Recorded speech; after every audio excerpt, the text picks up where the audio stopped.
everyone. Welcome to this very special edition of the Crexi Podcast, an insider's look at all things commercial real estate. I am Holly Amaya, and I am so happy to be here with the Crexi team at the GlobeSt Women of Influence Conference in beautiful Lake Tahoe. My guest today is Carolyn Pistone. It is so nice to see you, Carolyn. Thank you. It's so nice to be here. We are so glad that you are here, and I'm going to embarrass you a little bit and talk about how fabulous you are, so just bear with me. Oh, if you must. Yes.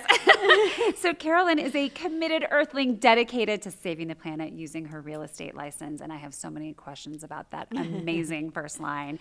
She's the president and managing director at Clear Blue Commercial.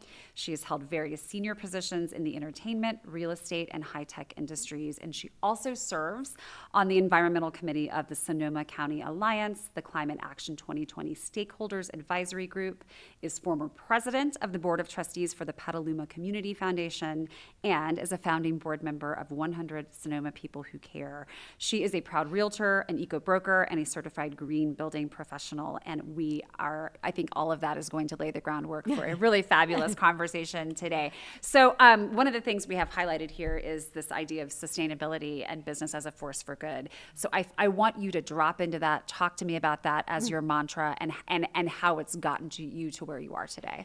Well, I like to say if you lose enough jobs, you get a great resume, and mine is particularly impressive. And during one incarnation of my career, I was working for one of the very large Global 1000 real estate companies. Okay. And I had an office overlooking the Bay Bridge in San Francisco, and we were on the 47th floor. And I used to love to look out the window and see all the commerce coming in and out of the Port of Oakland and the Port of San Francisco. And it was a beautiful view. And I was there early one morning. It was fogged in, and a big oil tanker called the Costco Busan hit the Bay Bridge, hit one of the pylons on the Bay Bridge. And when the fog lifted, I could see that it was listing over to its side. It kind of got out of the main channel and just spewing its contents into the bay. And it stayed there for 5 days. And I was horrified, and I still watched all these ships coming in and out, dragging that oil up into the delta, deeper into the bay, and then out into the Pacific Ocean and up and down the coast. And I remember thinking that, first of all, if I was bringing home my groceries and I dropped a bottle of olive oil at my front door, I would block it off. I would stop everybody from coming and going. I would clean it all up. And then I would let people through and go on with my day. And that Golden Gate is not an actual gate. And I realized there's no actual mechanism to do that in the San Francisco Bay or really anywhere else in the world. And we as humans have put ourselves above the plants and the animals and the planet, and we're terrible stewards of the earth. But in watching that experience, I went, wait a minute, we're putting commerce above all else, including humanity. And that was sort of the start of my really wanting to use my business life and my career as a force for good and apply myself to the single biggest existential threat of our time. So drop in even more to that, right? Because I have so many questions, and unfortunately I only have 15 minutes with you today, which makes me deeply sad. How long ago was that? That was 14 years ago. Okay. So you have like this very sort of watershed moment, no pun intended. Watershed was the wrong word to use, but you have this like sort of aha moment. What happens next? Well, a while later, I had opened an office for a big company in Sonoma County. And this was when a lot of commercial properties were deed in lieu of foreclosure. And we came in with this big company, and we took over about, I would say, 500,000 square feet of property in the North Bay. And I built a team, and we did such a great job that over the course of a couple of years, all the properties that we were managing stabilized, leased up, sold. And then the company came to me and said, thank you very much, Carolyn, we're going to close your office. And I said, great, where do you want me to go next? And they're like, be sure and let us know. Awkward. And I went home to my husband to let him know that, yes, I have lost my job again. And came in the next morning prepared to lay off the staff. Right. And the staff basically would not accept that. They basically said, we believe in you, and we see the great work that we're doing. We love it here. If you want to open your own thing, we want to stick with you. How much staff did you have at that point? 8. Wow. I had 8 people at that point. And What a testament to your leadership. it was great. I was like, do they know that there's no money? That there's nothing? No, they were following you, sister. So we started our business on about 30 days notice. Okay. With no money and no credit, and we've just been figuring it out ever since. And really dedicating ourselves to not just making the most money we can, Right. but providing the most opportunity we can for our people, doing the best work in our communities we can do, and also doing the most we can do for the planet. So within about a quarter mile of that original office, we've saved over 30 million gallons of water. Wow. And on our one of our recent acquisitions as a subcontractor for the state of California, we have been able to divert 3.3 million pounds of carbon from the atmosphere, and we have saved our client over $1 million in energy costs with no out-of-pocket from us, from our client, from the state, or from the landlord. We were able to just bring them cleaner, cheaper energy right away. Right. So if you're a taxpayer in the state of California, Which I am. you're welcome. Yeah. Thank you. Thank you so much. I appreciate it. Well, and I think, there's so much talk, right, about how do you quantify your green measures, right, as a good corporate citizen, and you're actually doing it. And I could totally take a left turn there, but I actually want to go back a little bit because I'm wondering as a leader, and I'm going way off script, so just bear with me. How do you are your people like just as passionate as you are? How do you find these people? How do you keep them engaged? Because this is a tall order, what you're doing, and you have to be passionate about it, right? Well, there's a couple of things. Number one, we don't sell a product. Right. We sell a service. And I'm keenly aware from those very beginnings that it's our people that provide that service. Therefore, they're my most important clients. Yeah. So I don't require everybody to be values and priority aligned with me. But I do want everybody to be able to bring their whole selves to work. Yes. And so in some cases, some of them have been more values aligned with some other thing. We figure out a way to incorporate that into our work. Early on in our company, we got a community philanthropy award from the local business journal. And the publisher, Brad Bollinger, called me up to tell me that we had won this award. And I thought, well, that's silly. I mean, it's at the time, we had 8 people in our company, and we Right. were not making money.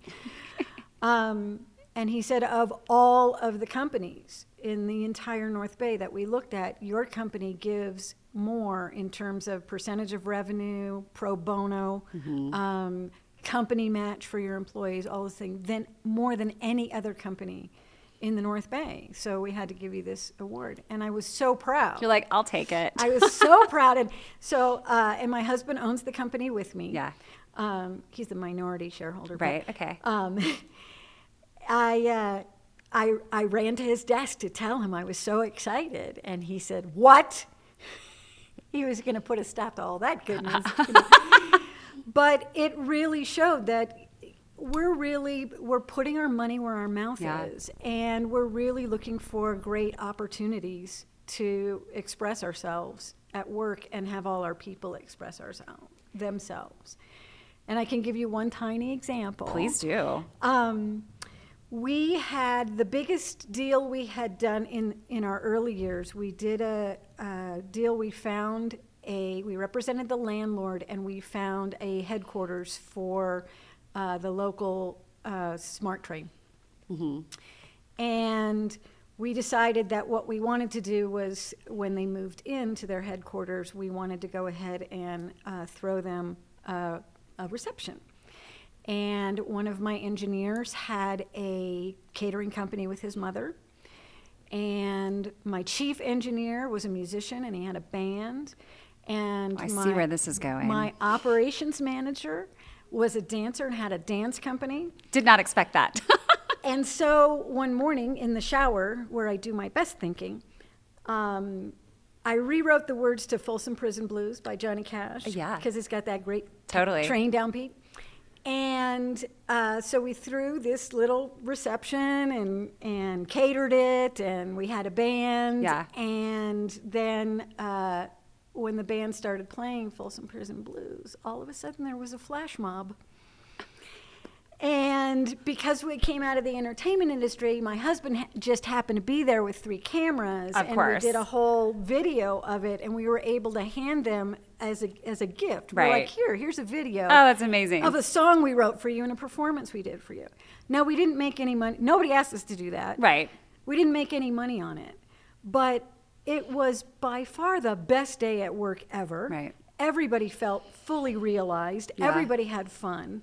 And that made me feel so wonderful about our company and all our employees about our company as well. Well, you're investing in humans, right? You're Yeah. investing in humans first. Well, right? plus it was mass transit. Right, yeah, You know, yeah. We're doing we're doing good things for the community because we brought this headquarters into the community. Right. All these things, it just so brought together all of our values and all of our joy, and it allowed us to bring all our best selves to work. It sounds to me like you've had kind of a non-linear path, right? And I mean, right? And I Yes. mean, yeah. And I think, I was just talking with Shanti before we did this. We sat down, and that's certainly been my professional arc, and I think it's very common. And I do think sometimes people think like you have to go from A to B, and then from B to C, and then from C to D to get where you're going, and to meet some measure of success, right? That society has said, like, this is what success looks like for this industry. What do you say to that? And what do you say to young women who are starting out in commercial real estate? Well, congratulations. Yeah. I think that commercial real estate is a great field, or can be a great field. The thing I love most about it is you get to be in everybody else's business. Yeah, right. Because Literally. every business has to be somewhere. That's what commercial real estate is. I have found that I can't measure success without authenticity and without values alignment. And I used to do an exercise when I was in big corporations with